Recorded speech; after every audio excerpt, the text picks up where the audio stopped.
So our fourth major manifestation of this culture war is the debate over police brutality. Now, this is not a new issue. Part of the point about the war on crime was that there was increased police presence in Black community, and with it increasingly adversarial relations between the Black community and the police. And, the increased police attention certainly opened the door for instances of police brutality, which certainly a lot of African Americans in the 80s and 90s, and frankly even before, complained about how there was no accountability for instances of brutality. If you recall, the LA riots were triggered by the fact that police were acquitted after an incident of police brutality was caught on tape and they still weren't held accountable.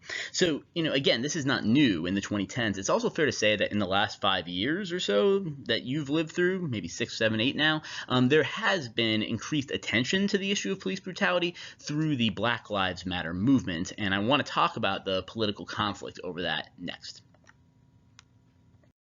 Now let me start by saying this. In 2009, an unarmed Black teenager was shot by police. He was breaking into a house, but it turned out it was just a close friend's house where he spent a lot of time, and he was locked out, so he wasn't trying to rob the place. Nevertheless, the police come responding to a robbery. There's some kind of altercation, and he ends up being shot and killed. Now, I'm guessing a lot of you haven't heard of that name. You know where that happened? It happened right here in Champaign. Now, in your case, you guys were kids when this happened, and I understand, but I also think it's sort of revealing. Even when I asked this question to students 5 years ago, they often didn't know it. They might know the name Michael Brown or Trayvon Martin, but not Kewan Carrington. And one thing I think that helps reveal is that in 2009 was before we had this nationwide discourse about police brutality, about shooting of unarmed African Americans, and before this issue really blew up. If Kewan Carrington happened today, it would be national news in a way it wasn't in 2009. So why have things changed? One place to start here is with the death of Trayvon Martin. Trayvon Martin was 17, visiting family in a gated community in Florida. He's wearing a hoodie coming back from a convenience store, and he's spotted by a person named George Zimmerman. George Zimmerman lived in the neighborhood, was a kind of neighborhood watch guy, and he confronts Martin, thinks he's up to no good. Somehow a fight breaks out, and ultimately Zimmerman pulls his gun and kills Martin, who was unarmed. Zimmerman is, after public outcry, ultimately charged, but he is not convicted, much to the anger of a lot of people who saw, an unarmed Black person get killed and seemingly no one being held to account. By the way, this is very similar to the Ahmaud Arbery case that's happening right now, in that we have this sort of vigilante action to try to stop a supposed criminal ends up leading to an unarmed Black man being killed, in this case a Black teenager. The term Black Lives Matter is, as far as I know, first used in the context of this. After Zimmerman is acquitted, Trayvon, you are loved infinitely, hashtag Black Lives Matter. And some activism did start after Trayvon Martin's death. And therefore, there's some institutional readiness when a series of events happened in 2014, 2015, and a lot of activists are really going to use these cases in order to make the point that something is rotten in America. The really important case is the case of Michael Brown in Ferguson. Michael Brown is an unarmed Black teenager who was killed by a police officer. The police officer says Brown was attacking him. Some witnesses back that account. Other witnesses say that Brown's hands were up, hence hands up, don't shoot, if you know that chant that came out of this era. Certainly, there's a lot of people who are mad that this unarmed Black teenager was killed, and this marks the true launch of the Black Lives Matter movement in that there is a lot of protesting in Ferguson, and this protesting becomes, I guess, really boisterous. There's a lot of anger on the side of the protesters. The police act pretty harshly. They start wearing riot gear and pulling guns, and they come in with tanks. The optics of this become a really big media spectacle and calls a lot of attention to this issue of police brutality. After the Michael Brown case becomes really big news, a bunch of other cases come up, and the moment these local stories happen, they gain national significance. For example, there's the death of Eric Garner in a chokehold in New York. That actually happened before Brown, but after Brown, that case is revisited and becomes a much bigger deal. There is Tamir Rice, I think 12-year-old in Cleveland who's playing with a toy gun in a park, and he is killed by police, and there's video footage of that. There's Freddie Gray in April 2015 in Baltimore, who is arrested and then put in the back of a police van without being seatbelted, but he is handcuffed, and so when they drive through the streets, he gets knocked around and eventually breaks his neck.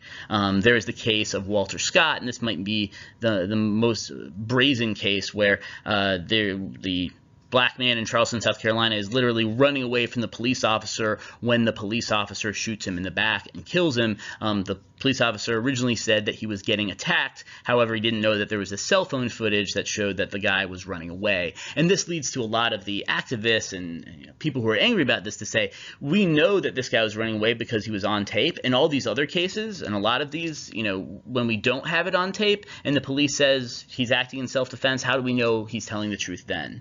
And so we see this kind of rising anger over these issues. If you notice that there are some common threads that emerge here, the victim is an unarmed black male in all of these cases. They certainly do not have a gun. There is a police officer, usually, who is the person who kills the black male. Usually that person is white, though not always.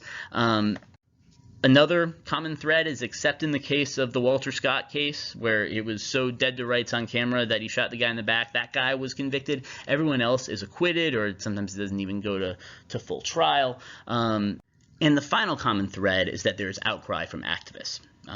On the ground in Ferguson and then in other cities, as well as online, you see, growing discontent about this issue of police brutality, and Black Lives Matter moves from being a hashtag that people are using that's trending to the name of an organization and the name of a broader movement.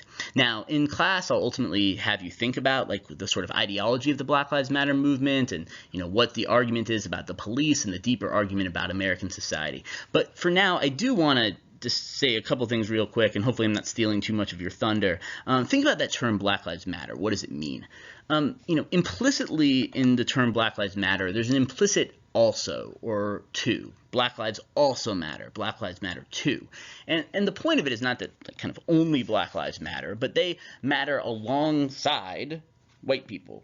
Right? That, black lives do matter just as much as anyone else's, because the implicit critique in that name is the charge that perhaps black people's lives aren't treated as though they matter. And that's certainly the way a lot of these activists feel, right? They feel, why are these unarmed black men being killed, right? Is it because they are viewed as threatening because they're black? Is that why police officers are killing them? Or they might feel that when they are killed, the people who kill them aren't being held to account. Think of George Zimmerman or the police officers in these cases. And, I want you to think about that argument, because ultimately it runs through a lot of the movement, as well as the sense that this is systemic, that this is symptomatic of a deeper systemic problem in American society. The final thing I want you to think about is that there is a Black Lives Matter backlash. We get the retorts like All Lives Matter or Blue Lives Matter. And in particular, after there are riots in Ferguson and Baltimore, there are a lot of people, generally on the political right, who criticize this movement for getting out of control and kind of associating the protest movement with some of the violence that happened in the aftermath of those incidents. And to speak to one kind of week in American life that really brought out this kind of culture war, I want to point to the week after July 4th in 2016, a couple months before the presidential election, and Alton Sterling in Baton Rouge, Louisiana, is killed by police. Philando Castile in Minnesota is killed by police. He's not unarmed, but notably, we have this on the body camera, he's telling the police officer, I have a gun, just so you know, and in that moment, the police officer must view it as a threat, and he ends up shooting and killing Philando Castile. And then the next day, Dallas 7th, there is a black man who gets a sniper rifle and kills 5 police officers in Dallas. And social media posts reveal that he had supported Black Lives Matter in previous posts.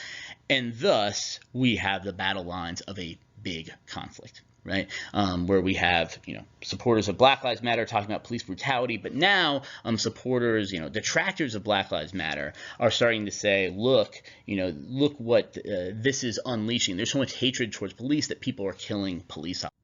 And firming up the partisan line on this, Donald Trump at the Republican National Convention just a few weeks later, talks about this in his keynote address. And he says, America was shocked to its core when our police officers in Dallas were brutally executed. In the days after Dallas, we have seen continued threats and violence against our law enforcement officials. I have a message to every last person threatening the peace on our streets and the safety of our police. When I take the oath of office next year, I will restore law and order in our country. And law and order becomes one of the buzzwords of that convention. And thus, we end up with somewhat, at least, of a right-left divide on this. Obviously not perfectly, but where we have on one side the supporters of Black Lives Matter arguing that there is police brutality that needs to be addressed, and a criminal justice system that's out of control. And on the other hand, a Blue Lives Matter movement that talks about how police are being unfairly maligned and that it's necessary to have a firm police presence in order to control crime. I want you to think more about that when we come to class.